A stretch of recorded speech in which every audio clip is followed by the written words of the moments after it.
তো আমি লিটারালি দুটো বই কিনেছি, সেই বইগুলো আজকে তোমাদের সাথে আমি শেয়ার করবো। তো প্রথমে যে বইটা আমি দিয়েছি সেই বইটা হচ্ছে the roof on the roof, the room on the roof, Rashid Mondal লেখা একটি বই, একটি নোবেল। এই বিষয়বস্তু আমি জানি না, কিন্তু পড়লে হয়তো জানতে পারবো।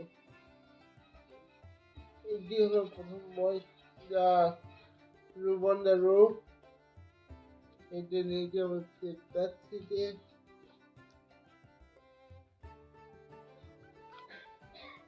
এটি 220 টাকার মতো বই। আর সেকেন্ড বই যেটা, সেটা না